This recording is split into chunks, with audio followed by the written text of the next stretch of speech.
you're a woman who's always wanted, or even a gentleman or someone who's always wanted to learn about financial literacy, knowing how to invest and just be better and smarter with your money, there's one book I recommend for you always: The Smart Money Woman. And we have the author on the line, Arese Ugwu, who has taken that really exciting book that took the entire continent by storm and created a Netflix series out of it. First and foremost, congratulations, Arese. Arese, can you hear me? Okay, we'll try and get her on the line. But yes, the Smart Money Woman book, which took the entire continent by storm, has been turned into a Netflix series. And it's going to be premiering very shortly on Netflix next month, in the month of September. And we're really looking forward to it. But I'm going to try and get her back on the line to tell us all about it. So it's a series that went on. So the Smart Money Woman it takes a lighter side of money and financial literacy. She took various characters that we all find relatable and are able to have conversations with, and also created an easy way to learn how to be financially literate. But before anything, let's take a look at this really exciting series coming on Netflix, A Smart Money Woman.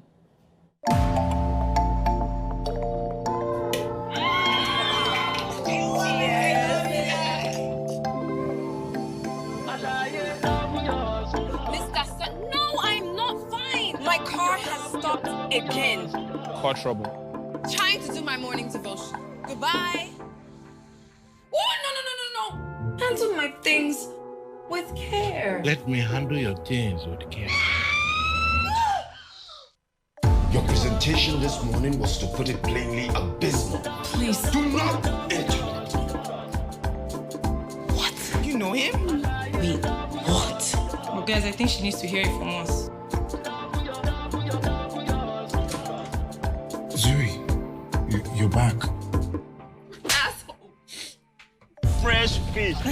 Listen, okay, don't give me your number. Just give me your account number. Let me appreciate your beauty. My account number? Yeah. It's time for me to chase my dream of football. You can't get in my way. Well, you two, why are you now leaving emojis on Chinasa's Instagram? See, I know what is your problem. You don't want my son to go out and progress, Abi. You have failed. Oh, she? It will not be heard that Ladun wore the same dress twice. You spent about 3 million naira in the last week. What?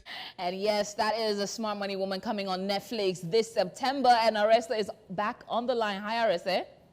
Hi. Congratulations. I'm really excited to hear that this is finally coming on Netflix. Now, Thank first you. and foremost, tell us about the book which has inspired the Netflix series. How did you come up with such a relatable way to talk about finance? So basically, I had started writing about personal finance issues in an African context, because I felt like when I was looking for personal finance information, there was nothing for Africans. It was mostly around 401ks, student debt loan problem, that kind of thing. So when I started thinking about writing a book, I wanted to create something for African women that were millennial and could be something that they would find relatable. So I wanted stories that, people could see themselves in, see their friends in, that would address pain points for African women. I love that. Now, tell us the process of transforming a book into a series. Now, I'm pretty sure it was no easy feat to be able to achieve this. It was not. It was not. Like, it was so interesting because when I look back and I'm looking at this story and I'm telling this story, it just sounds so wild to me. Wow. It sounds so crazy to me that I actually sat there and decided, okay, I wrote this book. I went on a Pan-African book tour that included Ghana. And then I decided I was going to make it into a TV series. And obviously I'd never made anything or produced anything on this scale before. So I needed a lot of help. My director, Bumi Ajak, like, she was amazing. my DOP, the actresses, Osas, Tony Tones, Inidima, Lala, they all basically held my hand through like the learning process of Nollywood.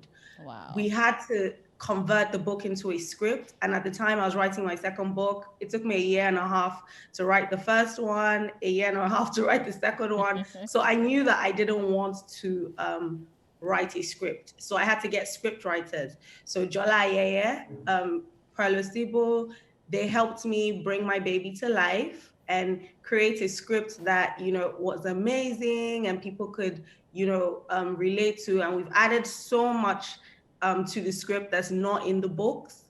So I'm really looking forward to people experiencing, especially people who have read the books, experiencing new characters and seeing the, you know, the characters that they fell in love with in the book online. So yeah, on Netflix, because it's a bigger platform. I'm really hoping that Africa, you know, pulls through for us. Absolutely. We went on a book tour, guys.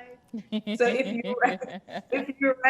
you read the book, especially if you read the pirated version or the soft copy, now you owe me. It's time for you to subscribe to Netflix and watch The Smart Money Woman.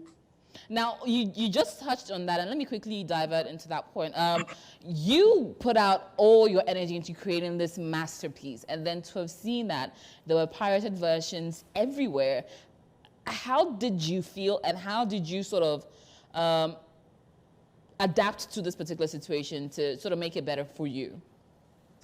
Listen, it's something that I'm still struggling with. I'm dealing with it better now, but at first, I'm not going to lie, I cried.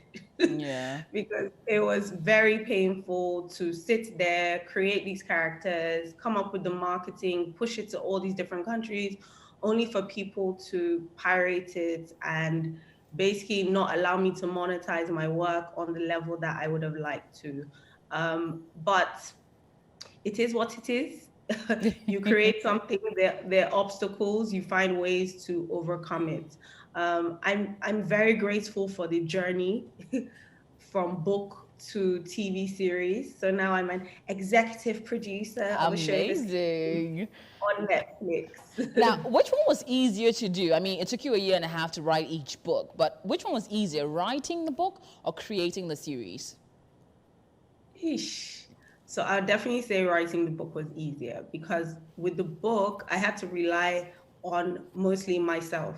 So it was about keeping myself accountable to my writing schedule, keeping myself accountable to my vision for what each book was going to do.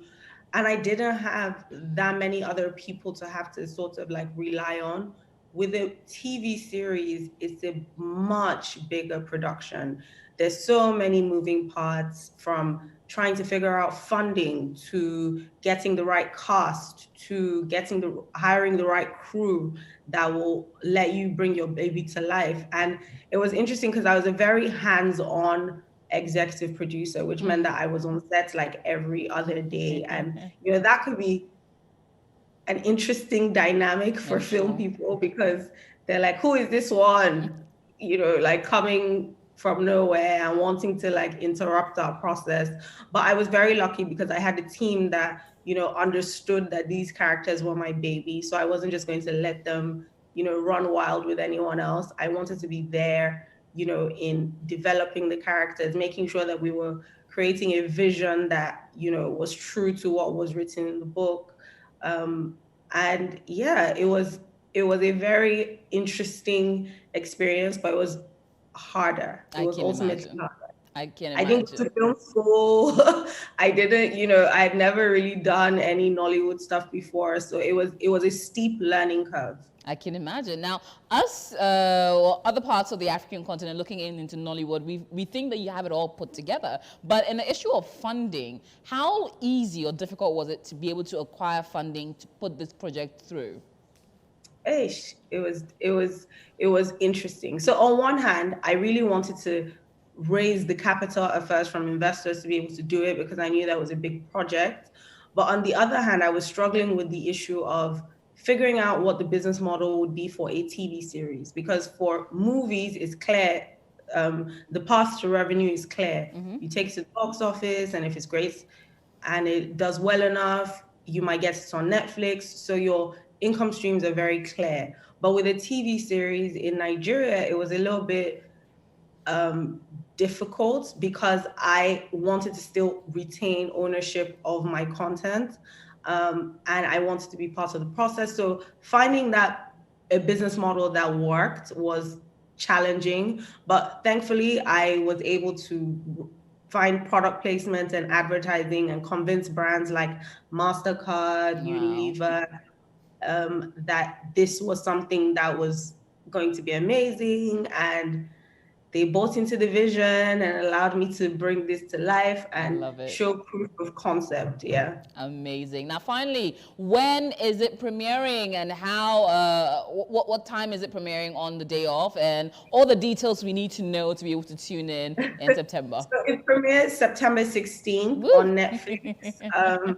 I imagine it'll be from, I don't know, the morning. They haven't told us exact time, but I'm really, really, really excited. I really want everyone who has read the book to really show up on Netflix so that, we can get those numbers. Absolutely. I'm so excited. I feel like this is a win for all of us. Who would imagine that a financial literacy book that came out of Africa would be a TV series that is on Netflix? We love it. Blows my mind. You are absolutely killing it. Are there any new projects we can be expecting from you anytime soon? I'm working on a few new shows. One is called Citi Paid, and another one is called Capital Gains. Wow. So I'm really excited about those. Amazing. And now, executive producer for the Smart Money Woman. Thank you so much for joining us, Arese. Congratulations. September, we're definitely tuning in and going to be enjoying every little bit of it. Thank you so much. Thank you. Thank you for speaking to us, Arese.